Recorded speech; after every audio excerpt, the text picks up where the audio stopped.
Berjumpa kembali Sobat Saska dengan Miss Dina. Pada kali ini sesuatu yang tidak dinyana-nyana, tapi kali ini kita mengundang seorang narasumber yang luar biasa spesial.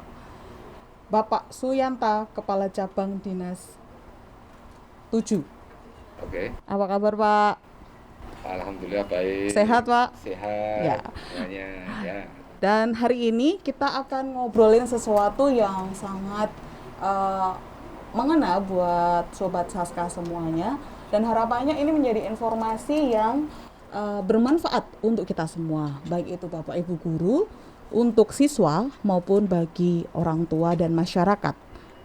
Nah, sebelum kita ngobrol lebih lanjut, kita akan membuka masker. Sebagai informasi, Miss Dina dan Pak Suyanta sudah melakukan vaksinasi 2 kali, sudah lulus vaksinasi. Dan kali ini tadi spesial kita sudah melakukan rapid ya Pak ya? Oke. Ya, jadi bisa dibuka Oke, Pak Yanta. Baik.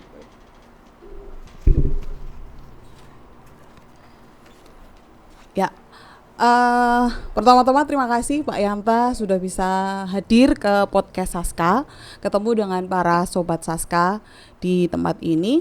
Ada beberapa hal yang mau kita obrolkan Pak. Bapak sebagai seorang narasumber yang kali ini akan menjadi sumber informasi, informan gitu ya Pak ya. Ya, sehubungan dengan situasi saat ini Pak, kita sudah kurang lebih selama 1 tahun lebih 2 bulan ya, berarti 14 bulan sudah tidak bertemu secara langsung dengan anak-anak. Meskipun masih ketemu secara online, baik itu mungkin PJJ atau meeting online, tapi secara fisik mungkin kita belum bertemu. Nah, tapi di beberapa bulan kemarin itu ada juga yang sudah melakukan trial. Nah, gimana ini Pak Yanta? Monggo informasinya. Oke, baik. Terima kasih. Ini Mbak siapa? Dina. Mbak Dina. Ya. Ini Mbak Dina. Kita, bangsa kita, dunia, ini memasuki sebuah era yang tidak disangka-sangka, yaitu adanya pandemi COVID. Ya. Pandemi COVID ini sebuah peristiwa yang belum ada sejarahnya. Iya benar. Sehingga semua bangsa Ngalamin ya Pak. ini mengalami dan akan menemukan jalan baru. Yang jalan baru itu belum ada jalan yang sebelumnya. Termasuk juga dalam hal pendidikan. Ya, dalam hal pendidikan. Dalam pendidikan ini sedikit saya mau bicara tentang bagaimana pendidikan di masa pandemi ini. Terkait dengan adanya wabah pandemi ini, kata kunci pertama adalah bagaimana kesehatan. Kesehatan dulu. Ya, yang pertama kesehatan. Begitu kesehatan, oke. Kemudian baru ke arah ekonomi, kehidupan, baru ke arah pendidikan. Iya, oke. Jadi pendidikan ini menjadi urutan kesekian setelah Kesehatan. sehat dulu, sehat, keamanan sehat. Nah dari situ kita bagaimana dalam proses pembelajaran, waktu itu kita mulai dengan adanya daring. Pelajaran daring itu kayak apa? Semua guru belum bisa. Ini andikan dirancang secara nyata bahwa guru dalam pembelajaran harus berbasis digital. Itu mungkin butuh waktu 10 tahun untuk mempersiapkan ya Pak ya. Mempersiapkan itu. Tapi ini dipaksa keadaan orang untuk melakukan pembelajaran dengan berbasis digital. Daring ya, digital. Jadi ada hikmah. Pertama ada hikmah nih bagi teman-teman pendidikan. Ini ada hikmah dengan adanya pandemi, maka kita sudah dipaksa mengikuti suatu pembelajaran berbasis digital ya. Digitalisasi pendidikan. Tapi satu sisi ternyata pendidikan itu tidak pada akademik ansik. Ansip, apa itu ansip? Tidak ada pendidikan murni akademik murni. Oh iya. Tetapi di balik itu sebelumnya adalah tentang bagaimana pengembangan karakter. Nah, dengan pendidikan yang berbasis digitalisasi tersebut, ternyata belum siap bagi siswa, bagi sebagian guru dan bagi orang tua. Pertama, bagaimana membentuk karakter anak. Ya karena tadi ya Pak ya, adanya pandemik itu tadi ya. Namanya lost generation. Nah, di situ maka ini ke depan pemirsa. meskipun nanti pandemi selesai, pembelajaran berbasis digital ini tetap berjalan. Sehingga nanti akan ada kombinasi antara pembelajaran yang bersifat Fisik tatap muka. tapi juga ada yang daring. Nanti begitu. Nah, sekarang kita memulai dulu tentang bagaimana pembelajaran tatap muka. Tatap muka itu bagaimana? Kata kuncinya adalah kesiapan pihak sekolah. Apa? Siap sarprasnya, siap SOP, buku panduannya. Yap. Mungkin sarpras lengkap, hampir semua sekolah lengkap. SOP-nya sudah dibuat, bahkan sudah disosialisasikan, bahkan hampir semuanya sudah memenuhi. Yeah. Tapi apakah dalam pelaksanaan nanti menjamin? Belum tentu. Karena konsistensi daripada bagi kita mematuhi aturan tersebut, ini yang kadang belum bisa. Yeah, okay. Maka ada kata kunci yang berikutnya adalah di sekolah harus ada semacam satgas tentang tertib protokol kesehatan. Jadi setiap sekolah ini harus membentuk satgas. Kemarin kita sudah ada satgas sarprasnya dan menyiapkan, satgas menyiapkan SOP-nya, tapi yang satgas tentang bagaimana menjamin perilakunya tadi sesuai ini, nah ini yang belum. Ini kita himbau kepada Bapak Ibu kepala sekolah nih, tolong buat satgas tertib prokes di tingkat sekolah.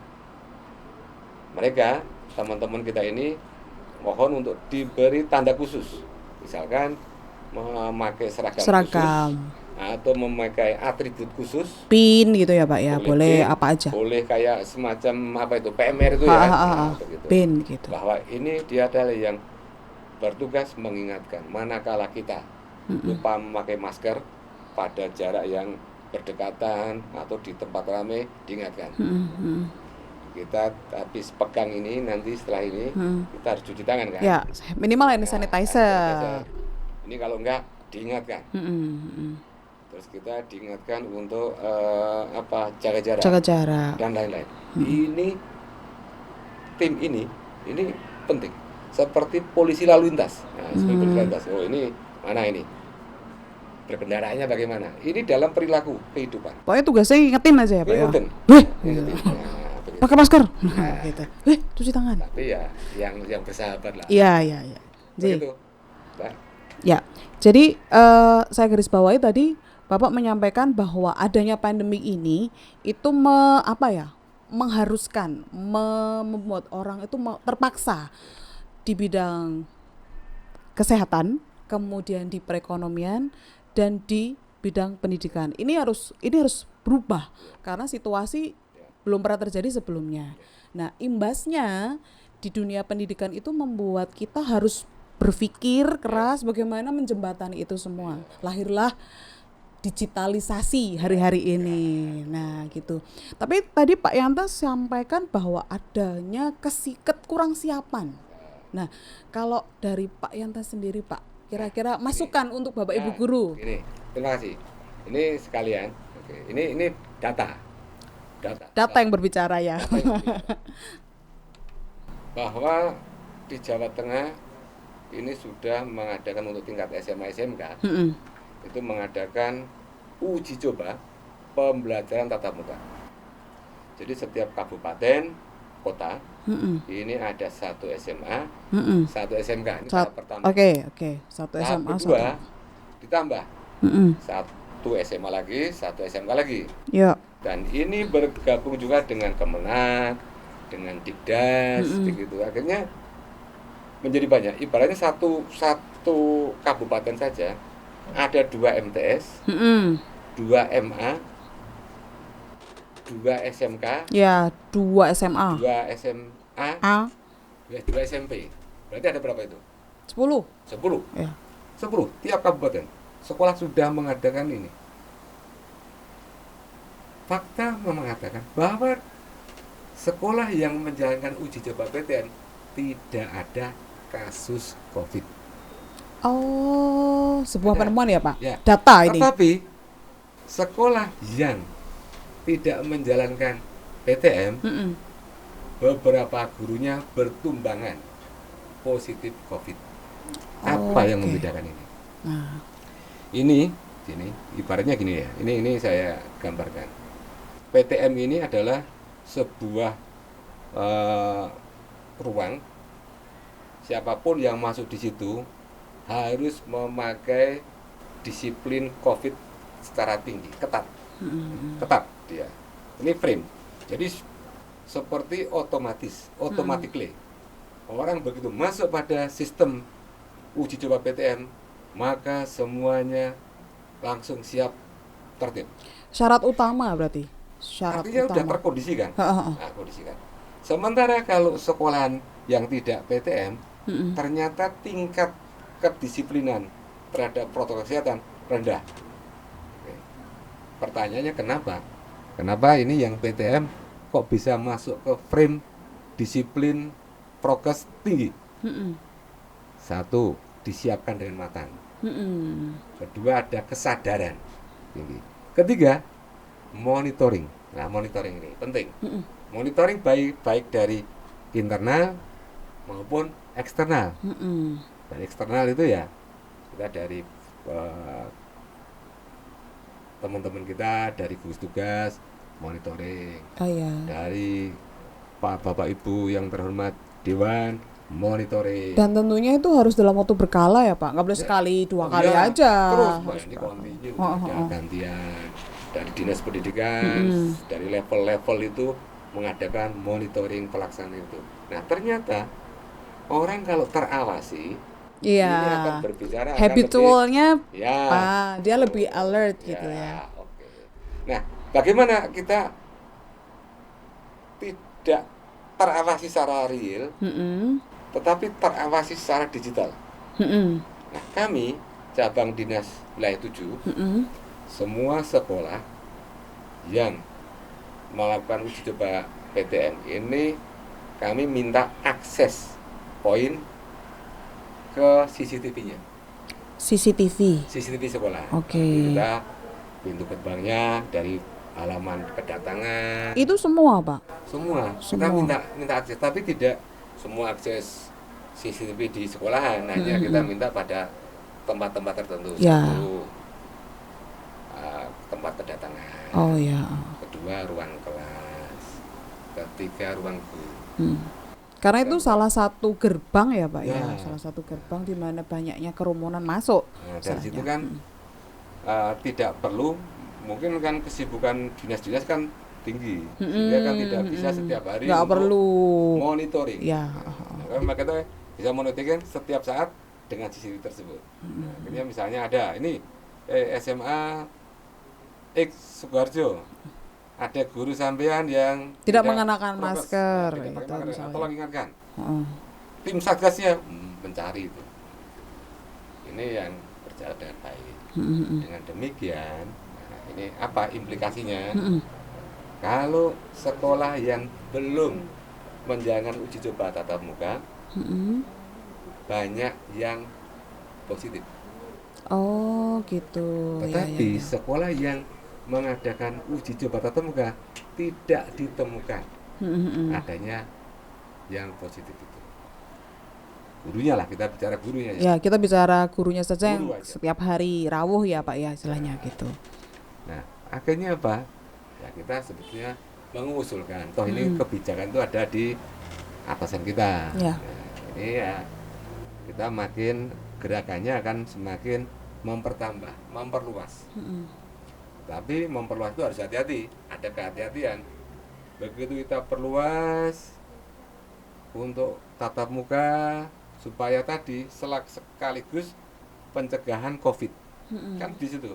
Karena terbukti kan, kalau uji coba nggak ada yang positif. Aman gitu kan. Kalau nggak uji coba, nah itu ada daerah sebelah itu, ada sampai meninggal.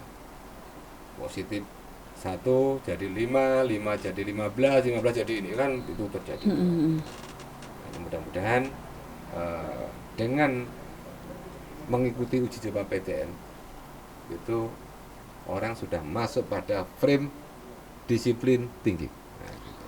Oke. Nah, Pak Yanta, dari penjelasan tadi, saya jadi teringat ada sebuah pernyataan seperti ini. Jadi, sebenarnya ketika Bapak Ibu guru itu berada di ruang kerja, maksudnya di lingkungan sekolah, itu mereka justru kesadarannya semakin meningkat. Ya. Dibanding ketika mereka hanya sekedar di rumah, Nah, kemudian ya mungkin alih-alih melakukan aktivitas daring untuk siswanya. Itu gimana Pak, pendapat Bapak? betul. Bahkan gini, sebetulnya enggak gitu ya. Ini guru-guru yang positif tersebut di sekolahan, kena di sekolahan. Oh, kena di Di sekolah. sekolahan. Iya. Tapi nggak ada murid. Nah, beda kan. Jadi ini kita bisa mencoba ini. Begitu ada murid kita kan disiplin. Ya. Karena akan dicontoh muridnya. Kan Oh begitu iya kan? iya Nah, iya. kalau nggak ada muridnya, kita santai-santai. Bahkan cadang perilaku seperti anak-anak kita kan biasa kan gitu. Nah, itulah. Maka kita mendorong ke depan itu uji coba PTM makin bertambah, makin diperluas sehingga anak-anak itu nanti anak-anak guru semua pun itu mengikuti perubahan perilaku. Jadi kita tadi kita kembali kita bicara hikmah. Kalau kita ada ini musibah apa begitu, kita tidak semuanya harus terpuruk, enggak begitu. Tapi kita ada hikmah di situ. Contohnya apa? Kita akan orang yang mudah untuk disiplin. Jadi awalnya tuh kesadaran diri dulu. Karena kan Dipaksa tadi ya? jadi kan masuk ke framework yang harus anak-anak masuk nih. Jadi kita mesti lebih istilahnya lebih hati-hati gitu. Betul. Oke. Ya, jadi gini Pak. Tadi kan Bapak juga sampaikan sehubungan dengan PTM itu para sekolah yang sekiranya ke depan itu menghendaki, kan tadi baru diberikan kesempatan ke 1 SMA, 1 SMK ya? Sekarang Sudah 2 ya, berarti sudah semakin 2 SMK, 2 SMA. Nah, berarti kan ke depan akan lebih terus ya. lebih. Betul. Nah, tapi tadi disampaikan harus ada beberapa hal. Yang pertama kesiapan Sarpras. Ya. Kemudian ada kesiapan SOP atau Ya. Standard Operation. Ya. Kemudian itu harus disosialisasikan Ya. terlebih dahulu. Kemudian yang ketiga, ini yang menarik buat saya, konsistensi. Ya. Konsistensi itu kata-katanya mudah ya, Pak. Tapi pelaksanaannya memang. Betul. Nah, oleh karena itu dalam konsistensi ini butuh Satgas Tertib Prokes. Satgas Tertib Prokes. Nah, di Satgas sekolah. Tertib Prokes. Itu berarti personalnya juga Bapak Ibu karyawan Dari sendiri. sekolahan sendiri. Sehingga dia misalnya pagi sebelum guru karyawan yang lain hadir, siswa hadir, dia sudah hadir dulu. Standby. Siap. Ya. Dia udah meeting pagi, disiapkan. Ini nanti kita harus melakukan ini dari jam sekian sampai selesai. Jadi mereka bertugas itu dari awal sampai akhir. Ya. Jam kerja ya, Pak ya. Nanti hari berikutnya ganti orang lagi. Karena mereka mengawal. Oke. Nah, sekarang di sisi lain itu kan satgasnya dari pihak sekolah sendiri, intern. Ya. Tadi Bapak juga sampaikan ada pihak eksternal. Ya. Nah, itu nanti sejauh mana, Pak? Kayak saya dengar-dengar itu sidak gitu. Ya. Ada sidak ke sekolah-sekolah. Bener nggak itu, Pak? Ya, mungkin jangan dibilang sidak lah. Kalau sidak kan kesannya ini kan kesan zaman dulu lah. Kita kesannya adalah monitoring. Monitoring memastikan. Kita hanya memastikan. Konfirmasi ya, Pak? Ya, semacam konfirmasi langsung. Oh, benar. Sekolahan menjalankan PTM dengan benar. Memang benar di sekolah itu berjalan prokes. Atau di sana masih perlu ada yang dirubah, diperbaiki. Itu fungsinya begitu. Bukan sidak hukum, enggak. Oke. Ini udah zamannya udah enggak begitu. Oh ya. Berarti nggak ada lagi ya, Pak, tuh sidak-sidak yang sifatnya memberi sanksi gitu? Kata-katanya yang mungkin sebetulnya perilakunya masih berjalan sama. Hanya pilihan kata. Hanya pilihan kata. Diksinya ya, Pak. Ya, pilihan kata yang harus enak lah. Oke, yuk kita pastikan. Nah, kan begitu. Bukan yuk kita sidak. Itu kan seperti mengintai seorang mencari apa ya? Mencari celah gitu ya, Pak. SMK kan 1 disidak. boleh. Tapi kalau hanya untuk mengatakan sebuah istilah silahkan lah. Mm-mm. Jadi mau dibuat kata-kata bombastis silahkan. Oke. Apa sih? Ya, baiklah. Berarti sebenarnya sifatnya bukan sesuatu yang kita mencari celah bahwa oh ini tuh kurang ini, harus diberi sanksi gitu enggak ya Pak ya? Nah, Ya, kita itu ya. ya kita gini nih, zaman sekarang ini kan kita kayak controlling gitu, controlling. Mm-mm. Quality control itu kan harus berjalan dimanapun kan, apalagi di SMK ini. Mm. Quality control itu harus berjalan terus. Apakah yang dilakukan oleh guru sudah benar? Oh, sudah. Yang dilakukan oleh siswa sudah benar? Sudah. Apakah oleh tim-tim pemantau sudah? Semua sudah berjalan. Mm-mm. Oh, itulah. Tapi kalau belum, kita perbaiki. Mm-mm. Ini tolong diperbaiki misalnya Mm-mm. sambil toh kita datang ke sekolah kan tidak hanya memastikan prokesnya. Mm-mm. Yang lain juga bagaimana manajemen sekolahan, bagaimana keuangan sekolahan, Ya. bagaimana tentang sekolah membuat brand sekolahannya, Ya. kan begitu kan? Mm-mm. Bagaimana sekolah itu membuat apa orang nyaman di sekolah, apalagi sekolah ke depan itu fungsinya kan macam-macam, Mm-mm. sebagai tempat belajar, sebagai tempat rekreasi, Mm-mm. di sekolahan juga Sebagai tempat untuk mengembangkan diri pengembangan tentunya. diri. Oh, betul. Ya, aktualisasi. Aktualisasi banyak dimensi, sehingga bagi pengelola sekolah, warga sekolah Mm-mm. itu jangan terpaku seperti dulu. Sekolah itu guru, siswa di ruang kelas. Mm-mm. Ini zaman dulu. Zaman sekarang udah nggak begitu. Ya. Guru betul, siswa betul, Mm-mm. interaksi harus ada. Mm-mm. Tapi tidak harus langsung kan, Mm-mm. bisa virtual. Ya. Tempatnya bisa di halaman, Mm-mm. bisa di mana. Begitu. Jadi orang-orang harus enjoy sehingga muncul sekarang brand sekolah ramah anak, Oh ya. Uh-uh. sekolah berintegritas, Mm-mm. silakan. Sekolah menyenangkan, Mm-mm. boleh. Sekolah apa ya, macam-macam brand yang harus kita dengan gaya kekinian. Nah, gitu. Jadi intinya itu pada saat ini dikarenakan wabah ini membuat sekolah itu harus ekstra energi, ekstra usaha di mana kita tetap membuat sekolah yang nyaman bagi semua pihak ya Pak ya.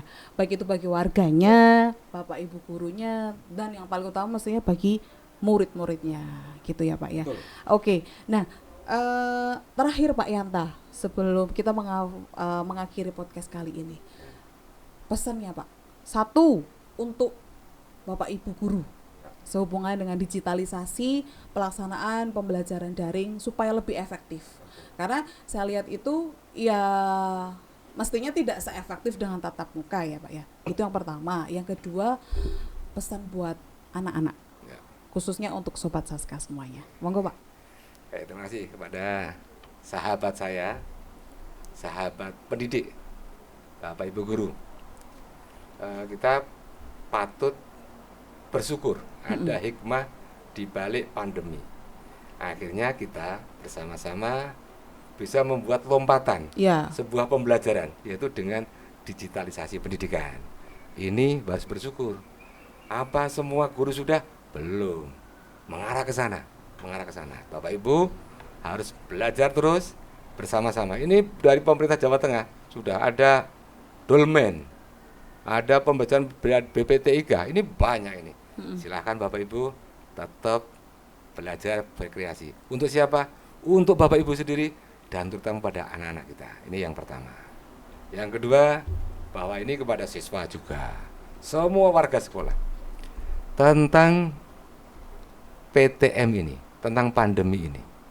Ini kita harus cepat-cepat beradaptasi apa? Ke perilaku baru. Perilaku sesuai protokol kesehatan. Siapapun itu.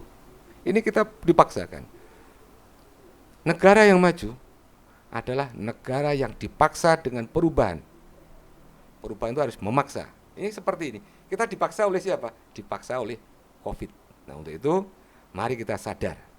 Kita ada kesadaran tinggi bahwa kita harus selalu prokes dimanapun. Untuk siapa? Untuk diri kita, warga kita, dan masyarakat kita. Dengan demikian kita aman, tujuan kita hidup tetap berjalan. Terima kasih. Ya. Oke, sekali lagi terima kasih Pak Yanta, Kepala Cabang Dinas Wilayah 7 Kota Surakarta. Terima kasih sekali untuk kerawahannya, terima kasih sekali untuk informasi bincang kita pada kali ini. Jangan pernah kapok Pak, nanti kalau kita undang lagi untuk memberikan informasi terbaru bagi Sobat Saska semuanya. Dan poin penting untuk podcast kali ini adalah perubahan membawa kita menuju kepada kebaikan. Perubahan membawa kita kepada kemajuan. Terus berkarya, terus berjuang, dan melakukan yang terbaik untuk diri sendiri. Saska Jaya.